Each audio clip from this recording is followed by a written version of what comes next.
പ്രിയ സ്നേഹിതരെ, ഞാൻ ഫാദർ മന്ത്ര.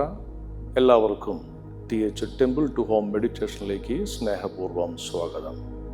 കഴിഞ്ഞ പാഠങ്ങളിൽ യേശു പഠിപ്പിച്ച ധ്യാനത്തിൻ്റെ ആഴത്തിലുള്ള വിശകലനത്തിലേക്ക് കടക്കുന്നതിന് മുമ്പ് അതിൻ്റെ പ്രധാന ആശയങ്ങളും അടിസ്ഥാന ഘടകങ്ങളും തിരിച്ചറിയുന്ന രീതിയിൽ നാം ഒരു സാരാംശപരമായ പഠനം നടത്തി. അതിലൂടെ ശരീരത്തിൽ പ്രവർത്തിക്കുന്ന 3 പ്രധാന ബോധവാതിലുകൾ ഏതെല്ലാമാണെന്നും EIP സിസ്റ്റം എന്ന് വിളിക്കപ്പെടുന്ന ഈ 3 ഉപമുറികൾ ധ്യാനാനുഭവത്തെയും ദൈനംദിന ജീവിതത്തിൻ്റെ ഗുണനിലവാരത്തെയും എങ്ങനെ സ്വാധീനിക്കുന്നു എന്നതിനെക്കുറിച്ച് നമുക്കൊരു വ്യക്തമായ കാഴ്ചപ്പാടും ബൗദ്ധിക അടിത്തറയും ലഭിച്ചു. ഈ അടിസ്ഥാന അവബോധത്തിന്മേലാണ് ഇനി വരുന്ന എല്ലാ വിശുദ്ധമായ പഠനങ്ങളും നിലനിൽക്കുന്നത്. ഇന്ന് ആ 3 ബോധവാതിലുകളിൽ ഒന്നാമത്തേതായ എക്സ്റ്റെറോസെപ്ഷൻ, പുറത്തെ ലോകത്തിലേക്കുള്ള ബോധവാതിൽ എന്ന വിഷയത്തിലേക്കാണ് നാം കൂടുതൽ ആഴത്തിൽ കടക്കുന്നത്. പുറത്തെ ശബ്ദങ്ങൾ, കാഴ്ചകൾ, സ്പർശങ്ങൾ നമ്മുടെ ബോധത്തെ എങ്ങനെ സ്വാധീനിക്കുന്നു? അവ ധ്യാനത്തിന് തടസ്സമാകുന്നത് എങ്ങനെ? അതേസമയം ബോധത്തോടെ കാണുമ്പോൾ അവ തന്നെ ധ്യാനത്തിലേക്കുള്ള വാതിലാകുന്നത് എങ്ങനെ എന്നതാണ് ഇന്നത്തെ പഠനം. നമ്മൾ എല്ലാവരും ഒരിക്കലെങ്കിലും പറഞ്ഞിട്ടുണ്ടാവും, അല്ലെങ്കിൽ മറ്റുള്ളവരിൽ നിന്ന് കേട്ടിട്ടുണ്ടാവും, കുറച്ച് ദിവസങ്ങളായി ഞാൻ ഭയങ്കരമായി ഡിസ്ട്രാക്റ്റഡ് ആണ്.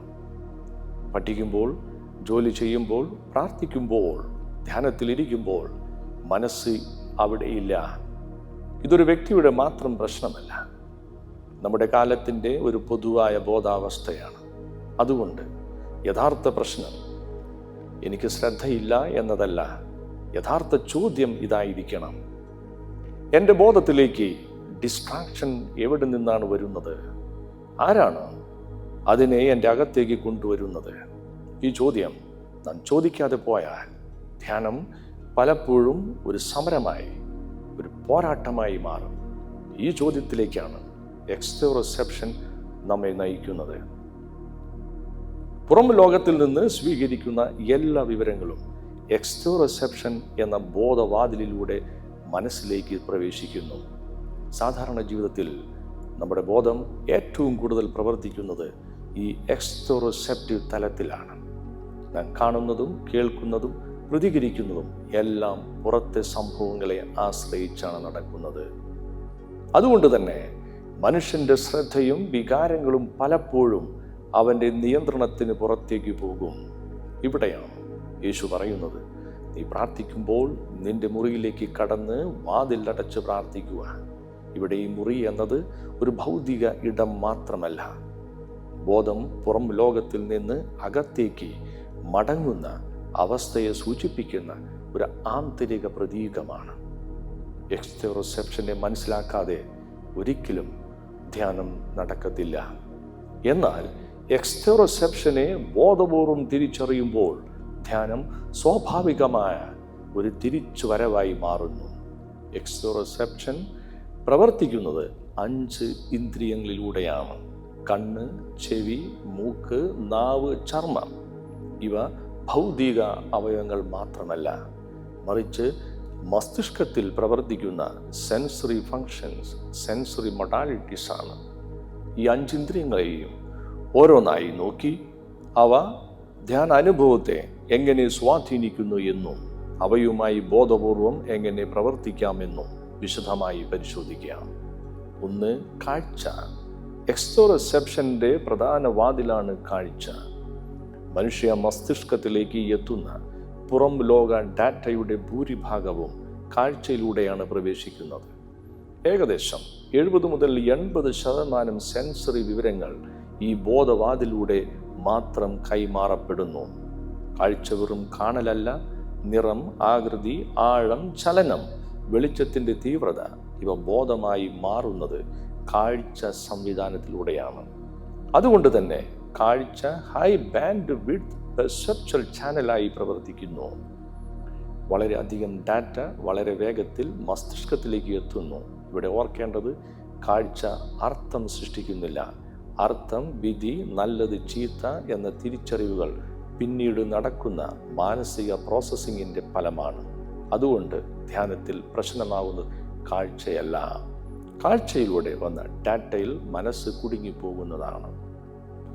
2. ശ്രവണബോധം, അലേർട്ട് ബേസ്ഡ് എക്സ്റ്റെറോസെപ്ഷൻ.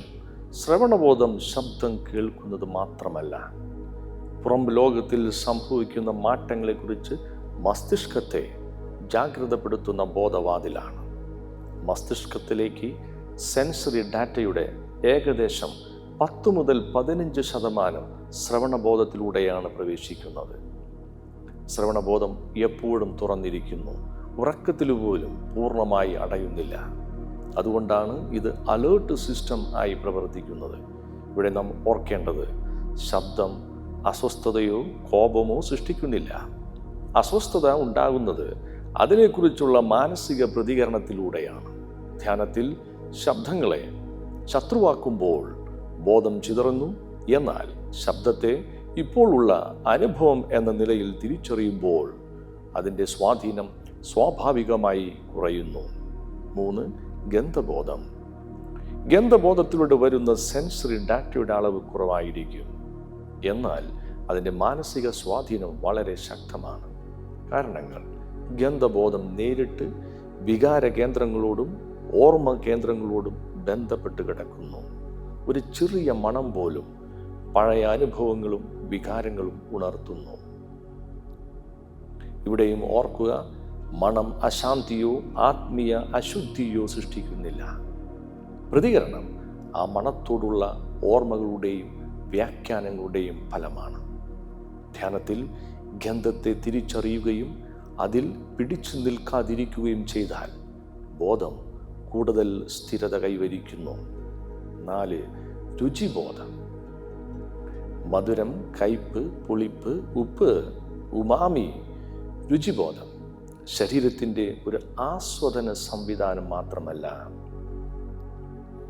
അത് ശരീരത്തിൻ്റെ അടിസ്ഥാന സംരക്ഷണ സംവിധാനമാണ്.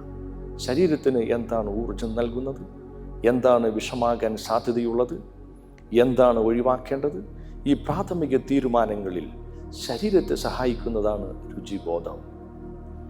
മധുരം സാധാരണയായി ഊർജ സ്രോതസ്സുകളെ കാർബോഹൈഡ്രേറ്റ് സൂചിപ്പിക്കുന്നു. ഉപ്പ് ശരീരത്തിലെ ഇലക്ട്രോലൈറ്റ് ബാലൻസ് നിലനിർത്താൻ സഹായിക്കുന്ന ഘടകങ്ങളോട് ശരീരത്തെ ജാഗ്രതപ്പെടുത്തുന്നു.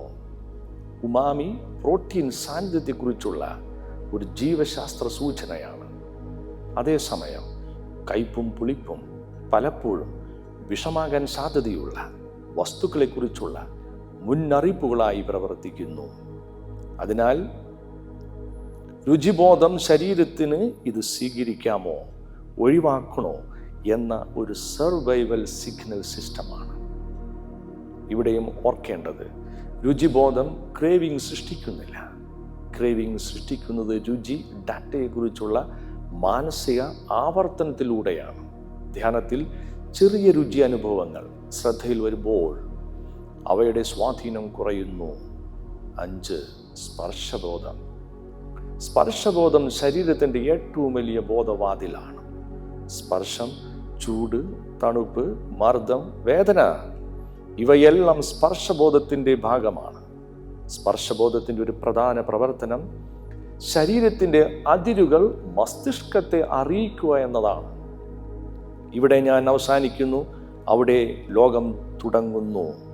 ഞാൻ എന്നത് ഇവിടെ ചിന്തയെയോ വ്യക്തിത്വത്തെയോ മാത്രമല്ല സൂചിപ്പിക്കുന്നത്, ഈ ശരീരത്തിൻ്റെ സാന്നിധ്യത്തെയാണ്. ചർമ്മത്തിൽ ഉണ്ടാകുന്ന സ്പർശം, നിലത്തെ ചുമരുന്ന ഭാരം, കസേരയിൽ ഇരിക്കുന്ന അനുഭവം, ഇവയെല്ലാം മസ്തിഷ്കത്തോട് പറയുന്ന സന്ദേശമാണ്. ഇവിടെയാണ് എൻ്റെ ശരീരം.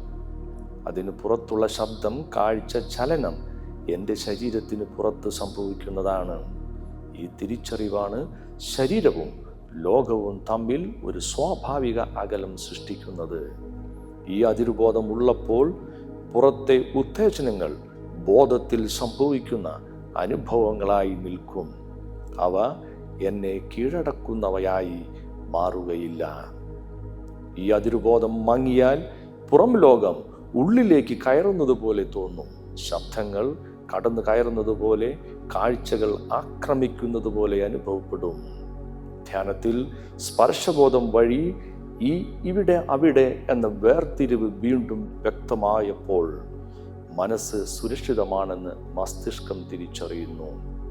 അപ്പോൾ സമാധാനം പുറം ലോകം മാറിയതുകൊണ്ടല്ല, അതിരുകൾ വ്യക്തമായതുകൊണ്ട് ഉണ്ടാകുന്നതാണ്.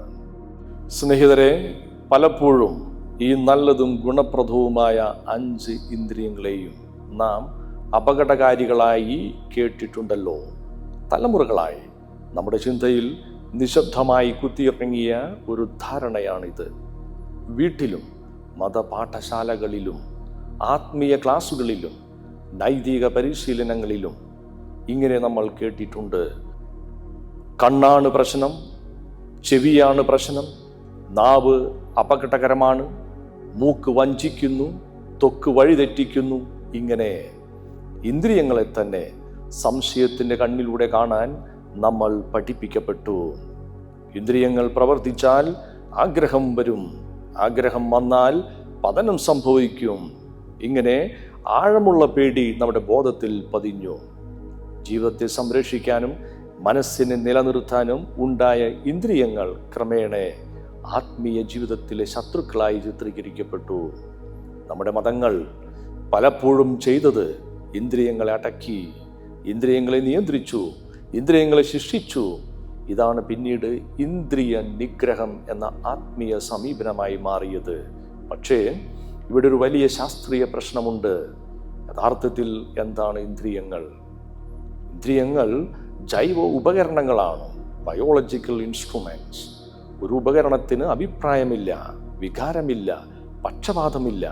ഉദാഹരണം, ഒരു താപനില മാപിനി ചൂടളക്കും. അത് പറയില്ല ഇത് നല്ല ചൂടാണ്, ഇത് മോശം ചൂടാണ്. അതുപോലെ ഇന്ദ്രിയങ്ങളും ചെയ്യുന്നത് ഒരു കാര്യം മാത്രം, ഡാറ്റ ശേഖരണം. കണ്ണ് പ്രകാശ തരംഗങ്ങൾ, ചെവി ശബ്ദതരംഗങ്ങൾ, ത്വക്ക് മർദ്ദവും താപവും, മൂക്ക് രാസകണങ്ങൾ, നാവ് രുചി മോളിക്കൂളുകൾ. ഇത് എല്ലാം ഭൗതിക പ്രക്രിയകളാണ്. ഇവിടെ ധാർമ്മികതയില്ല, ആത്മീയതയില്ല, അശുദ്ധിയില്ല. നല്ലതും ചീത്തയും ഇന്ദ്രിയങ്ങൾക്ക് ശേഷം മനസ്സിലാണ് ഉണ്ടാകുന്നത്. ഒരു ഉദാഹരണം നോക്കാം. നമ്മൾ സാധാരണ കേൾക്കുന്നതാണ് വാഹന അപകടം. ഇവിടെ അപകടം ഉണ്ടാക്കുന്നത് വാഹനം ഉള്ളതിനാലാണോ? അല്ല, വാഹനം ഒരു യന്ത്രമാണ്, അത് നിഷ്പക്ഷമാണ്. അപകടം ഉണ്ടാക്കുന്നത് എങ്ങനെ ഓടുന്നു എന്നതുകൊണ്ടാണ്. ഇവിടെ നാം ഇന്ദ്രിയം എന്ന യന്ത്രത്തെ കുറ്റപ്പെടുത്തി, മനസ്സെന്ന ഡ്രൈവറെ മറന്നുപോയി. അപ്പോൾ മറ്റൊരു ചോദ്യം, ഡിസ്ട്രാക്ഷൻ എവിടെ നിന്നാണ് വരുന്നത്? സുഹൃത്തുക്കളെ, ഡിസ്ട്രാക്ഷൻ ഒരു സംഭവമല്ല, നിർമ്മാണമാണ്. ഇന്ദ്രിയങ്ങൾ അർത്ഥം സൃഷ്ടിക്കുന്നില്ല, വിധി പറയുന്നില്ല, പാപം ചെയ്യുന്നില്ല. പ്രശ്നം ഉപകരണത്തിലല്ല. ഒരു ശബ്ദം പ്രാർത്ഥനയായാലും വാക്കായാലും വഴക്കായാലും ചെവിക്ക് അത് വൈബ്രേഷൻ മാത്രമാണ്. കാഴ്ച കണ്ണിലെത്തുന്നു, ശബ്ദം ചെവിയിലെത്തുന്നു. ഇവിടെ ഡിസ്ട്രാക്ഷൻ ഇല്ല. എങ്കിൽ പ്രശ്നം എവിടെയാണ്? അങ്ങനെ നോക്കുമ്പോൾ പ്രശ്നം ഇന്ദ്രിയങ്ങളിൽ നിന്നുള്ള ഡാറ്റ മനസ്സ് എന്തു ചെയ്യുന്നു എന്നതിനാലാണ്. ഉദാഹരണം, നിങ്ങൾ ധ്യാനത്തിലിരിക്കുന്നു, ഒരു പട്ടിയുടെ ശബ്ദം പുറത്ത് കേൾക്കുന്നു. നിങ്ങൾ ശബ്ദത്തെ വെറും ശബ്ദം എന്ന് മാത്രം കേൾക്കുമ്പോൾ തടസ്സമൊന്നുമില്ല. പക്ഷേ അതേ ശബ്ദത്തെ ഇതിപ്പോഴും ശല്യമാണ്, എനിക്ക് സമാധാനം കിട്ടുന്നില്ല എന്ന് ബോധമില്ലാതെ വ്യാഖ്യാനിക്കുമ്പോൾ ഡിസ്ട്രാക്ഷൻ ഉണ്ടാക്കുന്നു. ഡിസ്ട്രാക്ഷൻ നിർമ്മാണമാണ്, സംഭവമല്ല. ഇന്ദ്രിയങ്ങളെ ശത്രുക്കളാക്കിയാൽ ഉള്ളിൽ സംഘർഷമുണ്ടാകും, അടിച്ചമർത്തൽ ഉണ്ടാകും, മാനസിക സമ്മർദ്ദം വർദ്ധിക്കും. ഇന്നത്തെ ശാസ്ത്രം പറയുന്നു, സപ്രഷൻ ക്ലാരിറ്റി ഉണ്ടാക്കില്ല, അവയർനെസ് മാത്രമാണ് വഴി. ഇവിടെയാണോ മുറിയിൽ കയറുക എന്ന യേശുവിൻ്റെ നിർദ്ദേശത്തിന് പുതിയ അർത്ഥം വരുന്നത്. ഇത് ഇന്ദ്രിയങ്ങളെ അടയ്ക്കുക എന്നല്ല, ഇത് ശരീരത്തിൻ്റെ മുറിയിൽ പ്രവേശിക്കുക എന്നതാണ്. പുറത്തുനിന്ന് എന്താണ് വരുന്നത്, എങ്ങനെ വരുന്നു, എത്ര അളവിൽ വരുന്നു, എത്ര ആവർത്തിച്ചു വരുന്നു, ഇത് മനസ്സിലാക്കുക. യേശു പറയുന്നു, പുറത്തുനിന്ന് അകത്തേക്ക് പോകുന്നത് മനുഷ്യനെ അശുദ്ധനാക്കുന്നില്ല, അകത്ത് രൂപപ്പെടുന്നതാണ്. ഇത് ഇന്ദ്രിയങ്ങളെ കുറ്റവിമുക്തമാക്കുന്ന വാക്കുകളാണ്. എക്സ്റ്റെറോസെപ്ഷൻ എന്നത് കണ്ണിൻ്റെയോ ചെവിയുടെയോ യാന്ത്രിക പ്രവർത്തനമല്ല. അത് പുറം ലോകത്തെക്കുറിച്ചുള്ള വിവരങ്ങൾ ബോധമായി അനുഭവപ്പെടുന്ന പ്രവാഹമാണ്. ധ്യാനത്തിൽ നാം കൈകാര്യം ചെയ്യുന്നത് ഈ പ്രവാഹത്തെയാണ്. അവയവങ്ങളെ നിയന്ത്രിക്കാൻ ശ്രമിക്കുന്നില്ല. ബോധം അവയിലൂടെ എങ്ങനെ ഒഴുകുന്നു എന്നതാണ് നാം തിരിച്ചറിയുന്നത്. സ്നേഹിതരെ, എക്സ്റ്റെറോസെപ്ഷൻ നമ്മുടെ ശത്രുവല്ല. ഇന്ദ്രിയങ്ങൾ ധ്യാനത്തിന് തടസ്സമല്ല. തടസ്സമുണ്ടാകുന്നത് അവയെ ബോധമില്ലാതെ മനസ്സിൽ ചേർക്കുമ്പോഴാണ്. യേശു പഠിപ്പിച്ചത് ഇന്ദ്രിയങ്ങളെ അടക്കുക അല്ല, മനസ്സിലാക്കുക. മുറിയിൽ കയറുക എന്നത് ഇന്നത്തെ ഭാഷയിൽ എക്സ്റ്റെറോസെപ്ഷനിലേക്ക് ബോധത്തോടെ തിരിയുക. ഇവിടെയാണ് ആത്മീയതയും ശാസ്ത്രവും ഒരേ സ്ഥലത്ത് കൂടിക്കാഴ്ച നടത്തുന്നത്. സ്നേഹിതരെ, അടുത്ത ഭാഗത്തിൽ ധ്യാനവും ഇൻറ്ററോസെപ്ഷനും നാം കൂടുതൽ ആഴത്തിൽ പഠിക്കുന്നതാണ്. നന്ദി.